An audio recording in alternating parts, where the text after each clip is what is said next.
The following program is paid for by the Southern California Rapid Transit District and in part by the following companies that share RTD's concern about transit and the environment.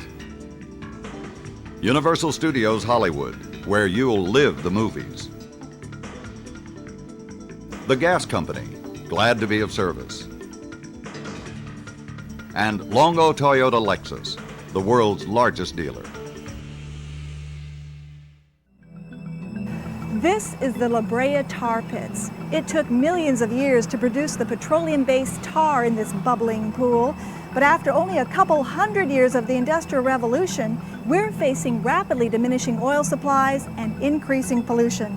Hello, I'm Val Zavala. And I'm Joseph Benti. On this edition of Transit 2000, we'll look at some of the alternatives to conventional gasoline. I'll explore one promising option. It's natural gas.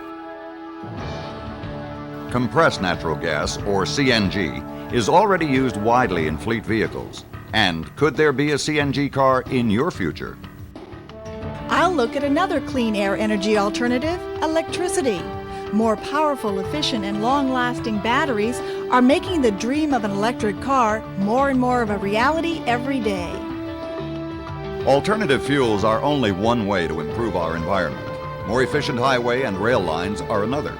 Ambitious plans for a new transportation corridor in Southern California could provide a major boost to our Pacific Rim trade and get trucks off our freeways.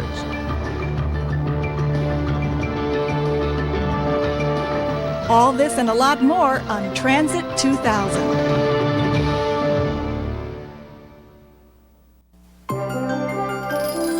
Clearing the air. All of us at the gas company are working to make it happen.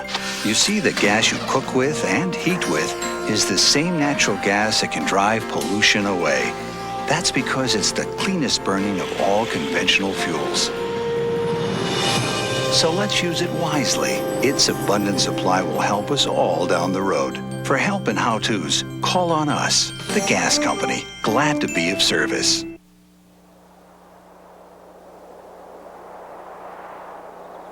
This is Ed Begley Jr. asking for your help.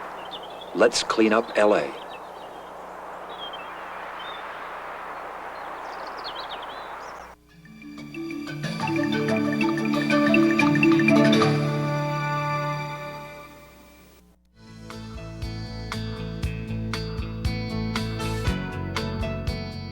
Visitors have been coming to the La Brea tar pits for thousands of years. Some, like the imperial mammoth, came to stay. The industrialized world has been stuck on petroleum for a far shorter time. But diesel and gasoline may not power our transportation systems into the future. We need alternatives. And one promising example is now bubbling to the surface. It's natural gas. Natural gas is a gas similar to the air that we breathe. It's found underground. It was formed there over millions and millions of years from the pressure of the Earth's crust. It's a non-toxic gas. We use it to heat our homes, to heat the water in our homes, to cook our food. And we've now found an additional use in it to power the vehicles that we drive. Actually, natural gas has been powering vehicles since the 1930s, and today nearly 800,000 vehicles run on compressed natural gas throughout the world. About 50,000 are in the United States, and that number is rising. Director of Alternative Fuels for the U.S. Department of Energy, John Russell. The thing we want to do with alternative fuels is simultaneously balance our energy posture and clean up the air by introducing alternative fuel vehicles to be the prevalent mode of transportation within the next 10 to 20 years. That's our goal. Federal, state, and local regulations are forcing us to come up with cleaner vehicles and alternative fuels, such as natural gas. The first affected are transit buses and other fleet vehicles. RTD Director of Equipment Maintenance, Rich Davis. We are testing compressed natural gas because it is an environmentally clean fuel and it has the potential of possibly being cheaper than existing fuels. So it's both an economic incentive and a good business move.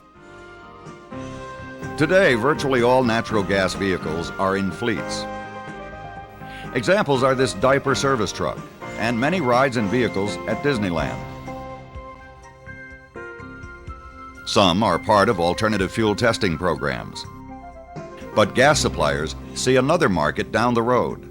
Regional Natural Gas Vehicle Sales Manager for the Southern California Gas Company, Mike Morelli. Currently, our marketing emphasis is for fleet use because the fleet vehicles travel within a limited range and come back to a central refueling point. However, our plan is to have the infrastructure grow to support the consumer automobile all the way down to the people using their vehicles for everyday use. Will you be driving a natural gas-powered car sometime soon? ARCO, for example, firmly believes that reformulated gasolines will be clean enough to meet strict new emission standards. Others say introducing natural gas vehicles and the refueling system to support them will be very expensive. How much? Today, for about $2,500 to $3,000, you can have a gasoline-powered vehicle converted to operate solely on natural gas or to run on either natural gas or gasoline. You'll keep your present car, but lose some performance along with some trunk space when you add a compressed natural gas storage tank.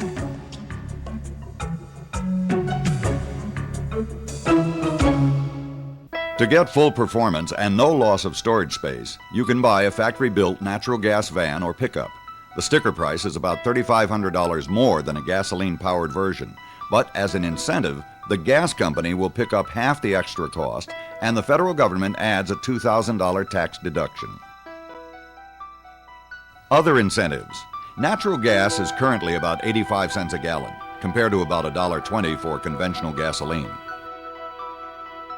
Today, this Unocal station in the City of Industry is one of about 25 locations in California where general consumers can fill her up with compressed natural gas. Until a string of compressed natural gas pumps is built, individuals can use a small compressor at home.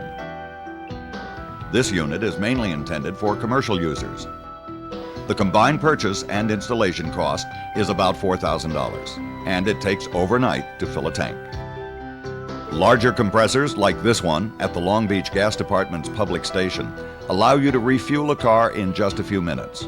Although procedures are a little different, it's as easy as filling up with gasoline. For maximum driving distance, natural gas is stored under pressure, resulting in many built-in safety systems. If a driver accidentally takes off with the filling hose still attached, the flow of gas is automatically stopped. Natural gas fuel tanks meet exacting national standards. In this test, the tanks withstood shots from a .357 Magnum. This dynamite test is equivalent to a car crashing into a wall at 90 miles an hour. And here's a drop from 30 feet. The car didn't do well, but the storage tank held up fine. We're not pioneering any longer at all. There are over 350 million logged miles of vehicles running on natural gas without any single incidence of failure of either the tanks or the lines or any accident whatsoever. It is a safer fuel than gasoline. Natural gas is clean, relatively cheap. Supplies are abundant and nearby in North America. Also, natural gas-powered vehicles are available from major manufacturers. But adopting energy alternatives can be costly and time-consuming. Not making changes, however, can be even more costly in the long run. Looking ahead to transportation in the 21st century, there's electricity in the air. After these messages. My parents think riding in a teacup is hot. Mom, Dad, say hello to her! Wow! She's really getting into it! Excellent! Watch out!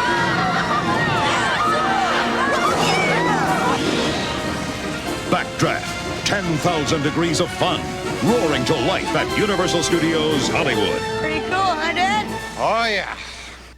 Things that are small, a pea, an ant, your boss's brain.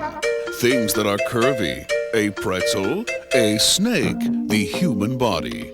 Then there's the new Pactel Minivox, the world's smallest, the world's curviest cellular phone. Pactel's new Minivox. Call 1-800-9-PACTEL. It's got everybody talking. Well, almost everybody. Oh, and ask about our 300 free minutes of airtime offer.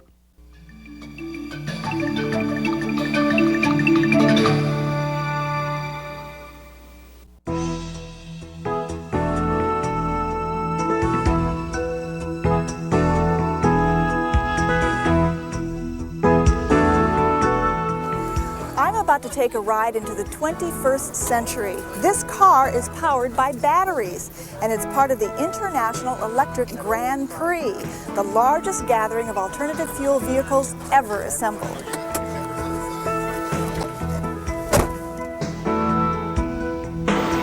We're off and humming. 5, 4, 3, 2, 1, go. The route of the Grand Prix will take us from Long Beach to San Bernardino. Traveling through normal street traffic, it's not a contest of speed. This is a real-world test of endurance and driving skills. In traffic, our car hardly stands out, except for the fact that its electric engine is adding zero pollution to the surrounding environment. The International Electric Grand Prix is a 3-day event. Stops along the way allow the competitors to show off their cars, and of course, charge their batteries. This is the equivalent of a traveling gas station. Dan Parmley explains. What we have is the first mobile electric fueling station built in the United States. Mobile? Right. In other words, what we can do is we can bring this vehicle fueling station to shopping plazas, places of work, or at events like this, and charge up numerous cars. At this event, we're charging between 30 and 40 electric cars at one time. Now, do you charge for this service like you would for gas, like anyone would for gas? Yes, it's designed to be metered. As you see, we have meters that's similar to what you have on a house. So this tells you how many kilowatts of energy you're using, and this information then can be sent to the power company to get a utility bill, or it could go on your Visa or MasterCard. While the Grand Prix contestants are charging up, the crowd here at Santa Monica College has come to glimpse the future. But not every car looks like it belongs to Luke Skywalker. Welcome to a 1930s version of the 21st century. The dream of electric-powered cars goes way back. This classic is owned and still driven by Jamison Handy Jr. Well, this was built as electric. It's a Detroit Electric, 1932. They made about 13,000 of these cars between 1906 and 1941 when they quit for World War II. And here we are in 1992, and it's back in 60 vogue. years old. And the latest thing again. Both Jamison and his Detroit Electric have witnessed a lot of changes in transportation, but it was the oil crisis of the 1970s that foreshadowed the need for today's race for change. Oh yeah, it's funny. My friends at work used to tease me, say, well, you know, you're supposed to save on electricity too, remember? You aren't allowed to use Christmas lighting. And I said, yes, but there's no lineup by the light plug. There sure is at the gas station. Like the 30s, today battery life and weight remain major obstacles.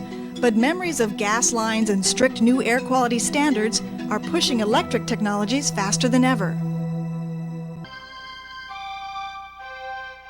This car is at the cutting edge. It's the Solar Flare. Using hand-me-down hardware, it was designed and built by students at Cal Poly Pomona. Cal Poly's Tina Shelton.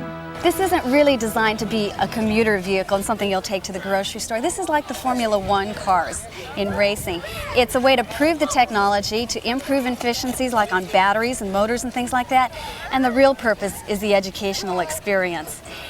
It's showing college kids as well as elementary kids and high school kids that technology is fun. What percentage of the fleet you think will be electric, say in 10, 12 years from now? Well, by law, by the year 2003, 10% of the vehicles sold have to be electric vehicles. Technologies like solar and electric may be exotic, but they don't have to belong to the 21st century. In fact, you can buy an electric car just like this one today.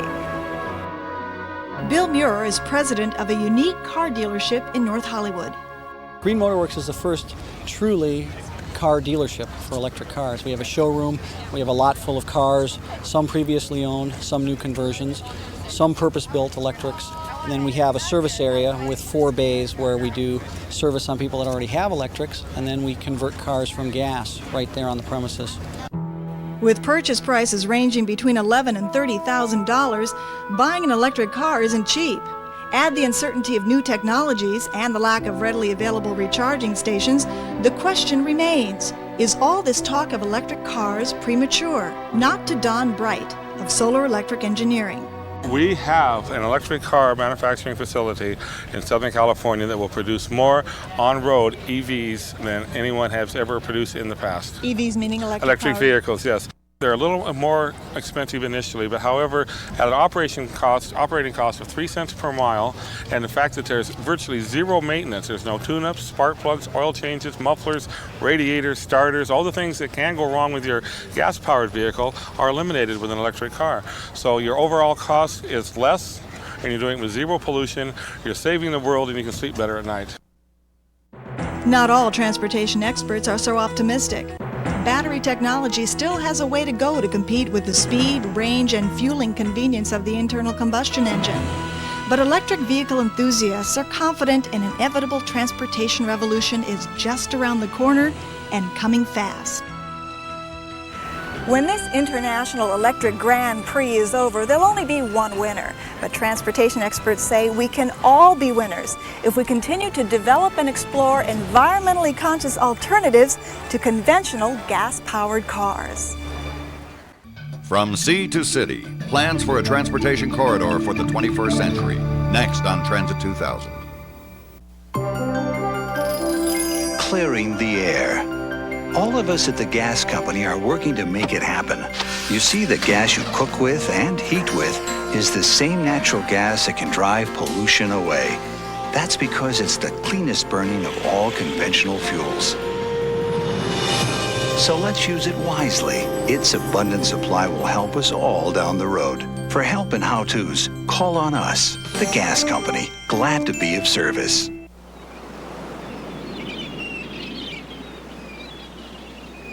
This is Adrienne Barbeau asking for your help. Let's clean up LA.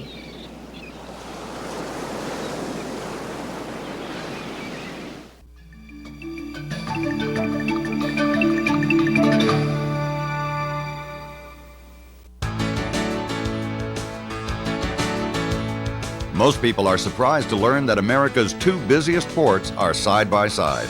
Worldport LA at San Pedro and nearby Port of Long Beach.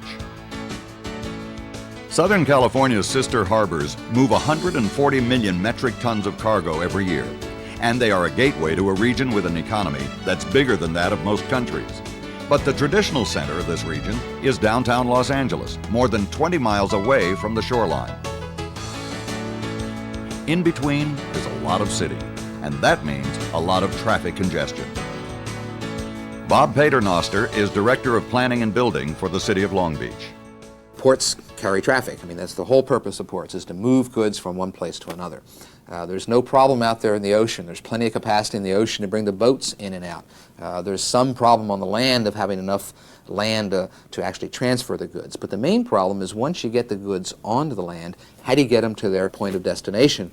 And what's happened over time is that as the ports have grown and the volumes of goods have grown, that the number of trains and the number of trucks have grown as well.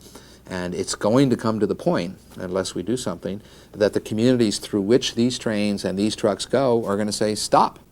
The possibility of that stop started a plan. The result was a proposal for an ambitious high-capacity truck train right-of-way connecting the harbors and downtown Los Angeles. It's called the Alameda Corridor. The general manager of the Alameda Corridor Transportation Authority is Gil Hicks. The corridor will run from downtown Los Angeles to the ports along Alameda Street. And the environmentally superior alternative that we have identified in our environmental impact report is the so-called depressed railway, which will be below ground. There will be a trench 47 feet wide and 33 feet deep. And there will be 2 mainline railroad tracks down in that trench. This trench will occur north of Route 91, from 91 up to about 25th Street near downtown Los Angeles.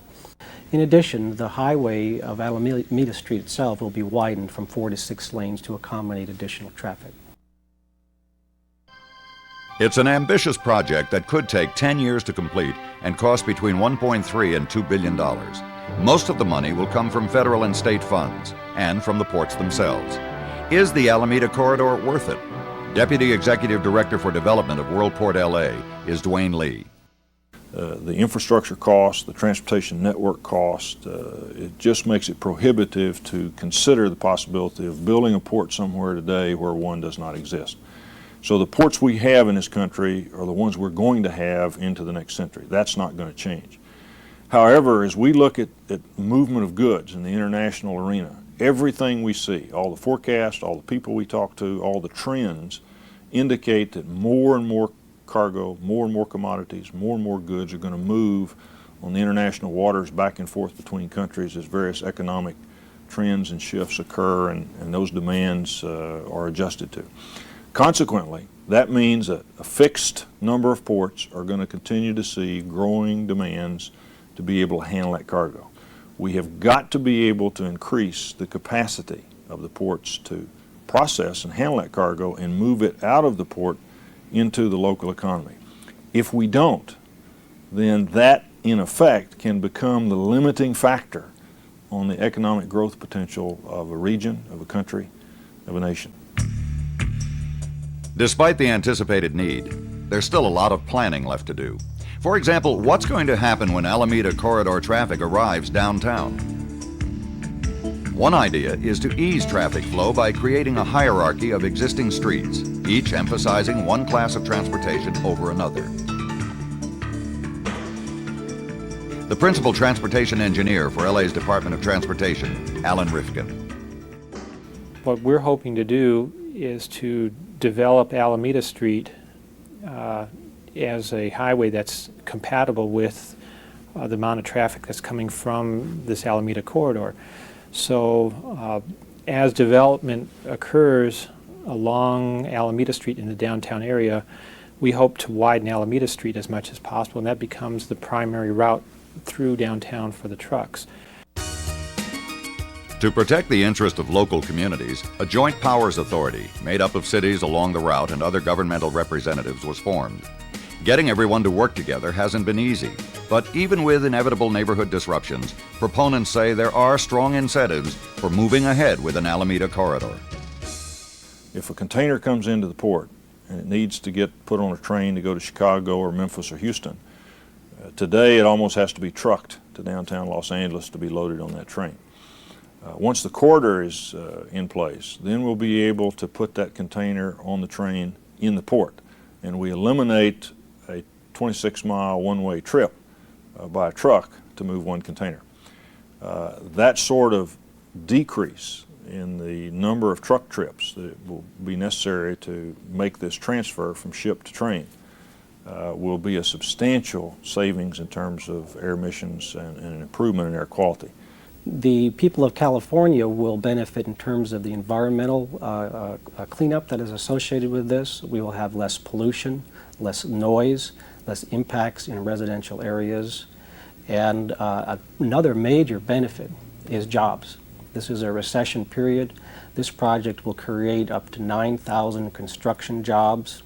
The growth of the harbor itself will create, in the whole Southern California area, about 700,000 additional jobs related to import-export activities between now and the year 2020. We're assuming that, in fact, Southern California is going to continue to grow. We're going to have more jobs and more people and more activity in Southern California. As that happens, if the infrastructure to support that growth is not there, if the transportation system is not there, then you just get more and more congestion and a reduced quality of life. If we're going to maintain the lifestyle that we've become accustomed to here and, in fact, improve it, then we've got to improve our transportation system as the region grows. Coming up, the secret to congestion-free Christmas shopping. My parents think riding in a teacup is hot. Mom, Dad, say hello to hot. She's really getting into it! Excellent! Watch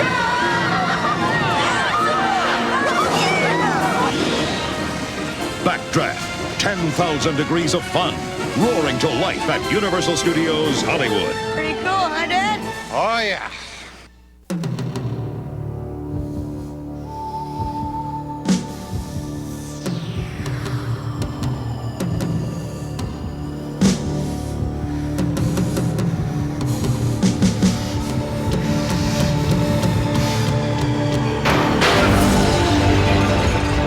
Let's sack graffiti. This announcement is a public service of the Los Angeles Raiders and the RTD.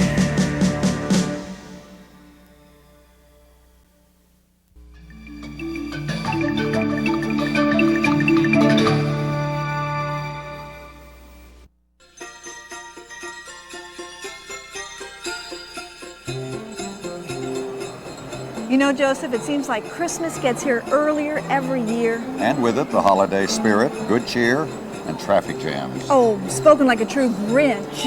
Not really, Val. There are easier ways. You can take the bus.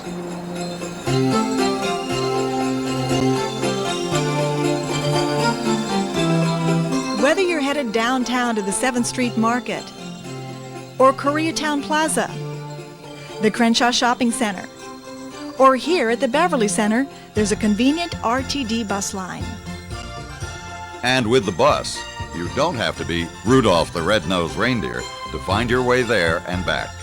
For further information about RTD routes near you, call 213-626-4455. That's it for this program. Next, Transit 2000 takes you on the road. I'll be taking you to a city that has been called North America's mass transit showplace. It's Toronto, Canada. And many say Toronto, with its far-reaching system of trains, trolleys, subways, and buses, is a glimpse of Southern California's transportation future. And closer to home, I'll introduce you to the men and women of the RTD's Transit Police, who make your trip safer than ever.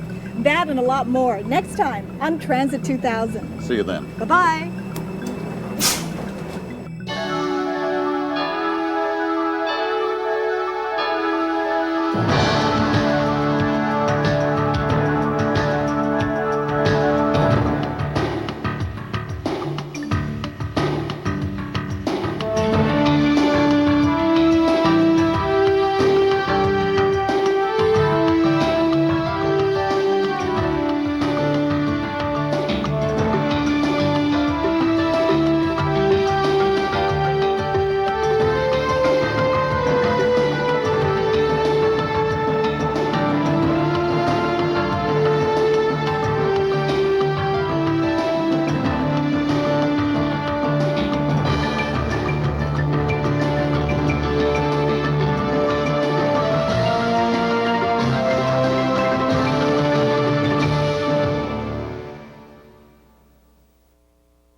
The RTD would like to thank the following sponsors who have helped make this program possible.